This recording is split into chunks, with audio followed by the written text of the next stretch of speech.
नमस्कार दोस्तों। आज हम आपको लेकर चलेंगे एक ऐसे दौर में जहां सिनेमा सिर्फ मनोरंजन नहीं, एक सपना हुआ करता था। जहां दोस्ती से बना एक वादा हिंदी सिनेमा की सबसे यादगार फिल्मों में से एक बन गया। जी हाँ, हम बात कर रहे हैं बाजी फिल्म की, जो 1951 में रिलीज हुई थी। एक फिल्म जिसने सिर्फ पर्दे पर नहीं, असल जिंदगी में भी मोहब्बतें रच दी। पुणे की प्रभात स्टूडियो में दो नौजवान कपड़े बदलने की एक मामूली घटना के बहाने एक साथ आए थे। साल था 1945। उनमें से एक थे देव आनंद और दूसरे थे गुरुदत्त। फिर डेक्कन जिमखाना के लक्की रेस्टोरेंट में चाय की चुस्कियों के साथ साइकिल पर पुणे और उसके आसपास का इलाका घूमते हुए दोनों एक सपना देख रहे थे। वो सपना था सिनेमा बनाने का। उस समय दोनों के बीच एक अनकहा समझौता हुआ। मेरी फिल्म का डायरेक्टर तू, यानी हीरो देवानंद और डायरेक्टर गुरुदत्त। किस्मत ने वह मौका भी ला दिया। नवकेतन नाम की देव आनंद के भाइयों द्वारा स्थापित संस्था ने अफसर फिल्म बनाई हुई थी, जो असफल रही। अब एक नई कोशिश थी। इस मुहूर्त को संभव करने के लिए नीति ने पहले ही कई सूत्र जोड़ दिए थे। स्वतंत्रता काल और भारतीय सिनेमा, इन दोनों का एक सुंदर रचनात्मक संगम बन गया। इस नवजागरण के युग में सिने प्रेमियों को फिल्में और संगीत का अद्भुत मेल देखने को मिला। राज कपूर, बिमल रॉय और गुरुदत्त जैसे रचनात्मक निर्देशक भारतीय सिनेमा के लिए जैसे एक नया अध्याय लिखने लगे। वही वी शांताराम और महबूब खान जैसे लोग भी तैयार खड़े थे। साथ ही संगीतकारों की एक दमदार टीम भी उभर रही थी। दम भर जो उधर मोह फेरे, मैं उनसे प्यार कर लूंगी, इन जैसे गीतों ने श्रोताओं को रोमांचित कर दिया। 19 जुलाई 1944 को मुंबई में भारी बारिश के दिन देव आनंद मुंबई सेंट्रल स्टेशन पर उतरे। बाद में उनका ठिकाना बना पाली हिल का बंगला। रावलपिंडी से आए बलराज साहनी और गुरुदासपुर से आए चेतन आनंद पहले ही मिल चुके थे। उन्होंने भी असफलता का स्वाद चखा था। संघर्ष चल रहा था।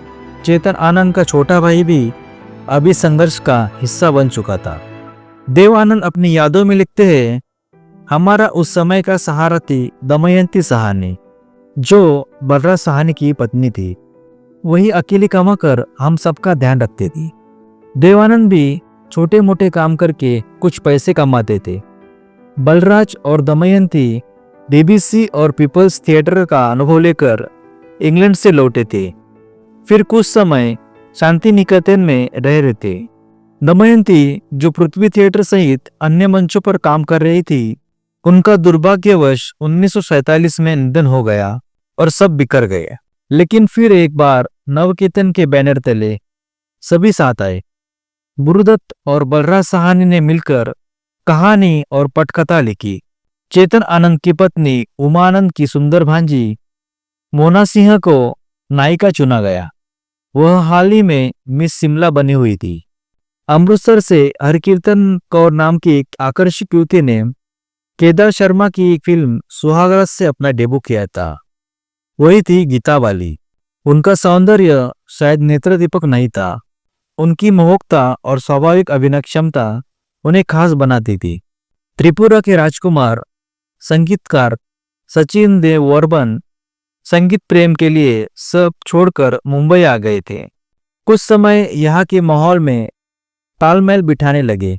संघर्ष के दिनों में आत्मचिंतन और प्रयोग करते रहे। ऐसे में ये फिल्म उनके पास आई। गीतकार बने साहिर लुधियानवी, जिनकी तालकिया नामक कविता संग्रह प्रसिद्ध हो चुकी थी। पाकिस्तान में बसने का विचार त्याग कर वह मुंबई में टिकने लगे। संगीतकारों के साथ तालमेल बिठाने की कोशिश चल रही थी। फिल्म का नाम था बाजी। वर्ष था 1951। इस फिल्म में युवाओं के सपने, अपराध की दुनिया और क्लब संस्कृति का आरंभिक चित्रण था। क्लब के नए अध्याय का आगाज हुआ।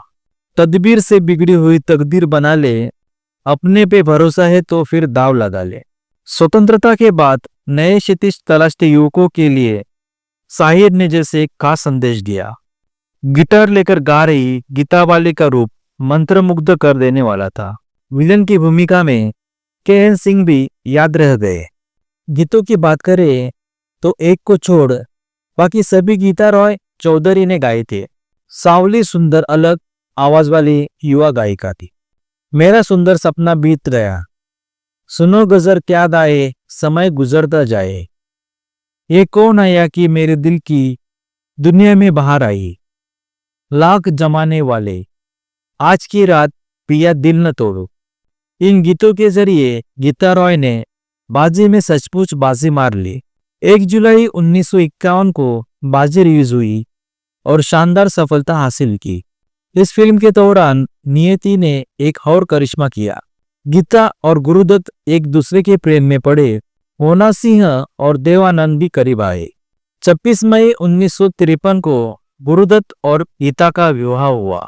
3 जनवरी 1954 को देव आनंद और कल्पना कार्तिक यानी मोना सिंह का विवाह हुआ। संगीतकार सचिन देव बर्मन ने इस फिल्म में धूम मचाई। एक ही साल में 6 फिल्मों को संगीत दिया।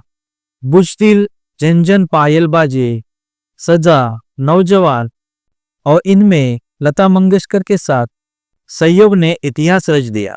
अगर आपको हमारी ये फिल्मी यात्रा पसंद आई तो चैनल को सब्सक्राइब करें, वीडियो को लाइक करें और शेयर करें ताकि हम फिर लौटे एक और पुराने फिल्म की कहानी को लेकर। तब तक के लिए जय हिंद।